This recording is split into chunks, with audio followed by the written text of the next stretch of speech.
A millionaire threw his 17-year-old daughter out because he didn't like her boyfriend. After a few years, he hired a private detective and discovered she lived in a tent under a bridge.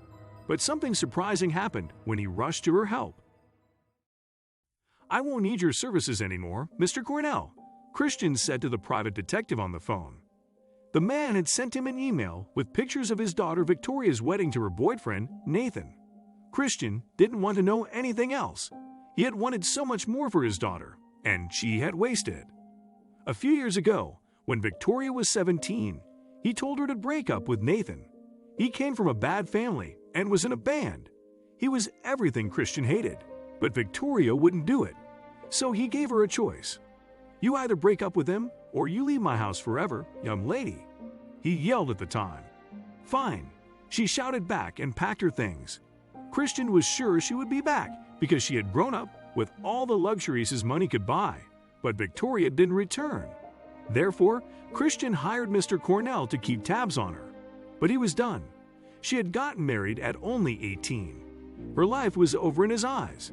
"Thank you for your work, Mr. Cornell. Goodbye," Christian said, and hung up the phone. He took off his reading glasses and massaged the bridge of his nose to clear his headache. He lamented, "Oh, Victoria, your life was supposed to be so much more." Christian woke up one day after a bad dream and called Mr. Cornell again. He had no idea where or what his daughter was doing, so he had to hire his private investigator again and wait for information. She wouldn't have moved from Hartford, right? He wondered to himself and hoped so.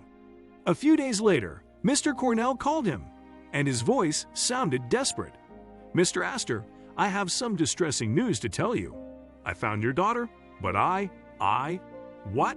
Christian yelled, exasperated, to the phone. "Spit it out, man.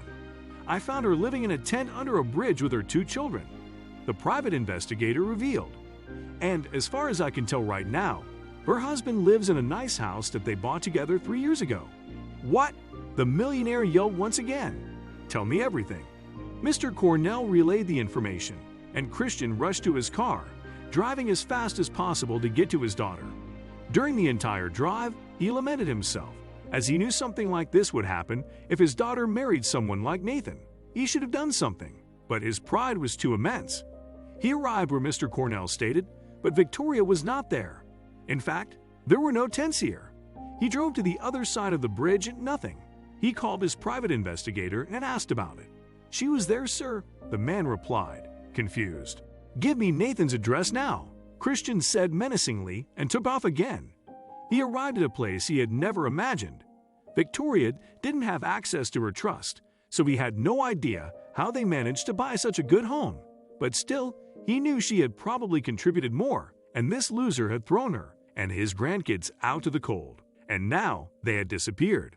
Nathan is going to pay, Christian thought, slamming his car door and banging on the front door. "Come out, Nathan. Come out immediately. Where's my daughter? Where are my grandkids? Come face me, you coward," he yelled as his fist pounded and echoed in the peaceful Connecticut neighborhood. The door opened suddenly, but Nathan was not there. It was Victoria. "Oh, thank God," Christian said and hugged her without thinking. His daughter, whom he had not seen in years, embraced him and shockingly laughed. Christian pulled back and looked at her face, frowning. "What's funny?" "I'm just glad my dad still cares about me. And that you fell into my trap," she answered, shrugging one shoulder and grinning sneakily. "I don't understand. I saw your private investigator lurking around, and I paid him to trick you," Victoria revealed, sneaking her tongue out at her father. "Jesus Christ, Victoria. Do you know how scared I was?" Christian breathed, his hands pulling his hair back. But then he also burst out laughing at the idea. "I'm so glad you're all right. Are you ready to accept my life? My husband?" Victoria suddenly asked, getting more serious. Christian sighed and looked behind her toward her house, which proved she was all right despite his lack of financial help. That meant that Nathan couldn't be so bad. "I'm ready," he replied, and Victoria invited him inside. Nathan came down, and they talked for a long time. Christian asked for forgiveness from both, and his daughter's husband spoke about their life together.